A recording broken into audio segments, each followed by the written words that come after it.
скорбеть больной душою, что молодость ушла. Еще дни радости за мною, любовь не умерла. И в глубине былых скитаний, среди святых воспоминаний, восторг небесный я вкусил. Несите ж, ветры золотые, туда, где пелось мне впервые союз друзей, любовь без крыл.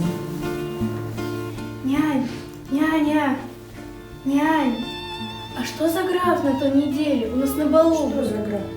С такими черными, как смоль, богатыми бакенбардами? Ну да, у него еще нос смешной такой, и картофелину похож. А, так это граф Шереметьев.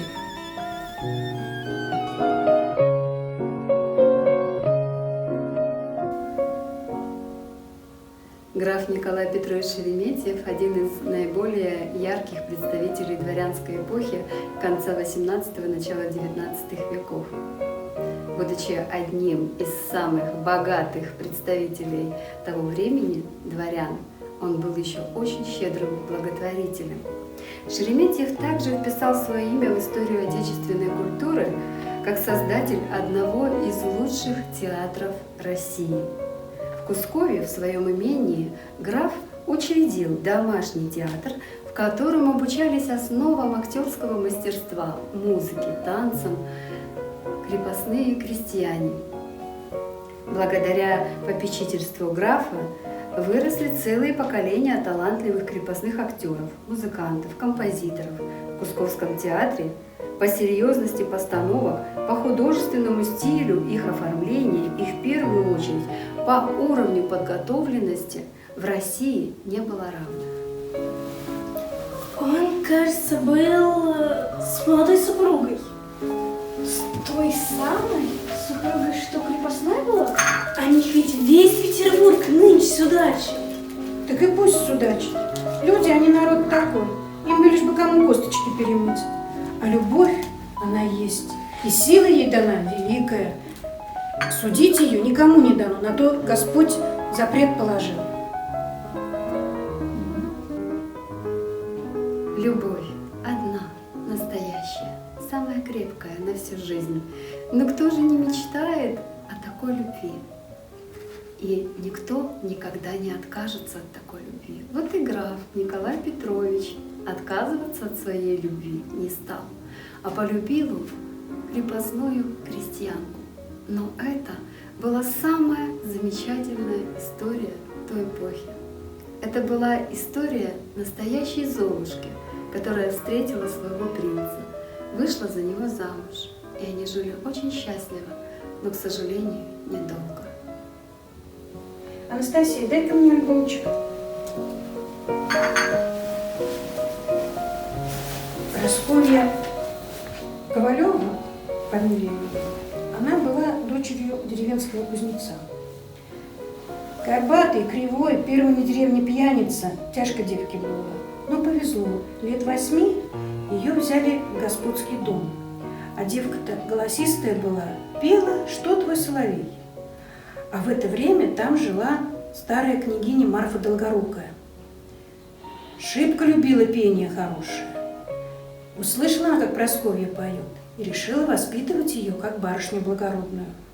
Няня, а что она тогда любила петь? Да романсы, конечно.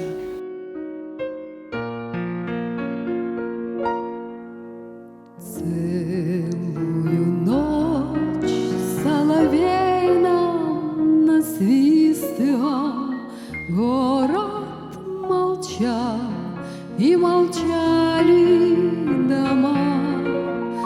Белая акация, гроздья душистые, ночь напролет нас сводили с ума.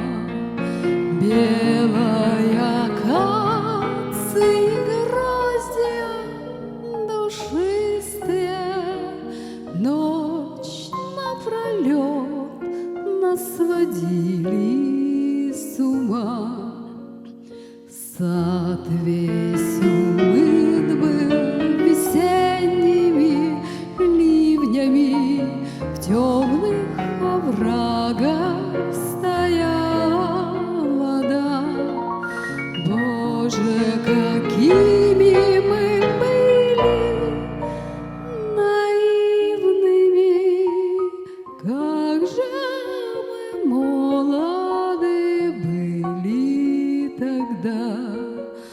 Годы промчались седыми нас делая, где чистота этих веток живых. Только зима да метель эта белая напоминают сегодня о них. Только зима да метель эта белая напоминают сегодня о них.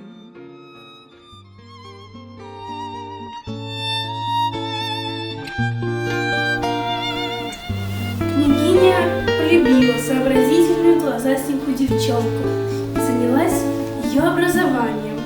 В 12 лет Прасковья прекрасно болтала на итальянском и французском, играла на клавесине и арфе, а ее манерам могла позавидовать любая благородная барышня. Одни завидовали Прасковье, другие ее жалели. Уж сколько было таких историй. Умирает благодетельница, а живую игрушку на скотный двор да за крепостного мужика. А уж он из нее быстро барскую долю выпьет. Да так бы оно и случилось. Но на счастье с дальнего пути домой вернулся молодой князь Шереметьев. Шибко любил он песни, пляски, книжки читал. Естественно, приглянулась ему Прасковья и воспитанием своим, и песнями своими, и полюбили они друг друга.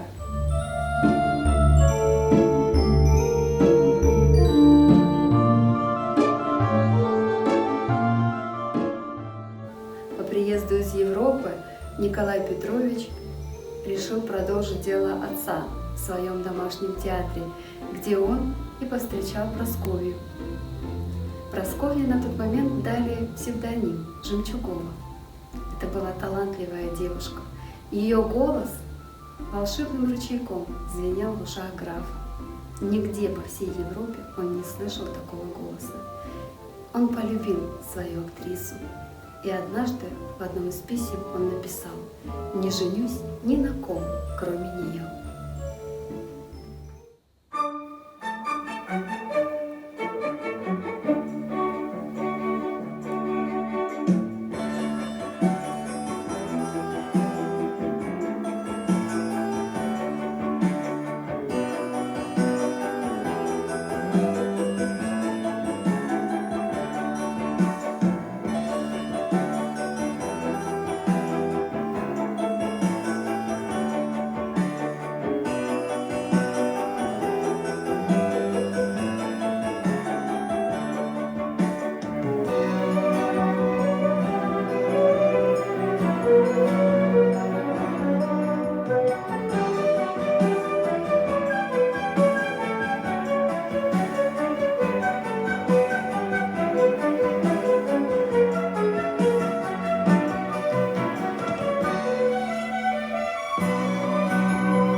История любви графа Николая Петровича Шереметьева по сей день является для многих мечтой и примером.